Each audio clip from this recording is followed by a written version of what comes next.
This video tutorial will take you through how you can use iMindMap 5 for projects.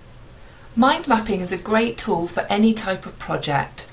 It will allow you not only to gather the ideas at the beginning of the project, but also to plan, schedule, and then manage the project in one process and in one place. You can use the project system within iMindMap 5 for small or large projects, whether they're from parties, family events, or even to product development. Stage 1 of your project should be to brainstorm your ideas, so to capture down all the different tasks and elements of your project. And I've got an example here. This is how to run a training course. So for my training course, I'll need to think about who's going to be attending, the materials I need, the venue and the equipment. And I've mind mapped here quickly all the different tasks that I will need for this project or for this training course to go ahead. One of the important things when you are mind mapping a project is to make sure that the final branch is your actual task. So materials isn't a task, it's a category, but the mind map is the actual doing part of the project. So make sure you've set your mind map up correctly in this structure. Now the best thing about using mind maps for projects is that it will allow you to see the whole picture of your project in one place. It should make sure that you've seen all the different areas of your project, see how they're interlinked, ensuring that you don't miss anything out or you don't forget a vital element of your project. Once you've captured all your ideas in the standard mind mapping process, you can then switch into project, which you'll find under document views, which is on the home tab, and for Mac users you will also find it on the main toolbar. Here you will see iMindMap 5's project view. On the left hand side you have your task table, and on the right hand side you have your Gantt chart. You can customize your Gantt chart by right mouse clicking on any of the buttons or tabs, and you can say toggle period tier and change this whether you want it yearly, quarterly, monthly, week or day. So if you've got a more short-term project, the week or the day view may be more applicable. Here you can see I've now got the week task tab aligned on the top toolbar here.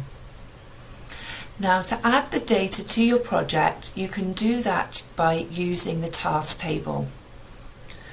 So you will see first of all that the hierarchy of your mind map has been brought through to the task table here.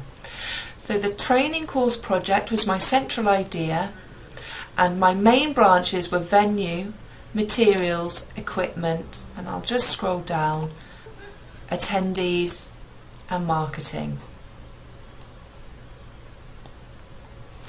Under each of these headings you will see the branches, the child branches that stemmed from these. So we've got drinks, we've got to order, food and book. You can set each of your tasks up by simply clicking on the start and end dates, and you will find a small arrow which you can click on and you'll get your calendar appearing. So you can simply click on a start date and you can then click on a finish date, and it will automatically populate the duration for you. You can change this duration manually if you prefer by using your keyboard and typing in the duration number of days. You will be able to then see your task information has been populated within your Gantt chart.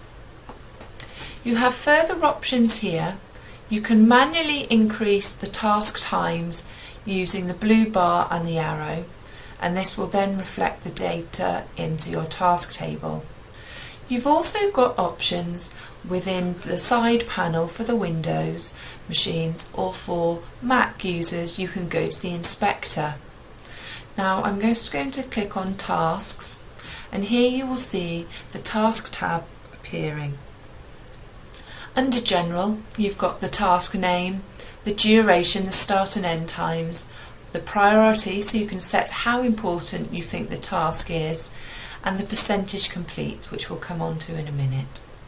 You can also mark a task as a milestone by using the checkbox, and by doing this you will see the milestone icon placed in the Gantt chart.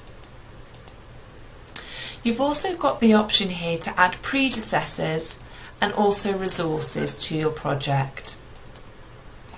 Once you've populated your task information, you can then start using your mind map or the project view to start managing your project.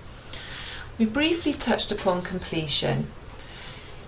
You can use the percentage complete to show how complete each of your tasks are.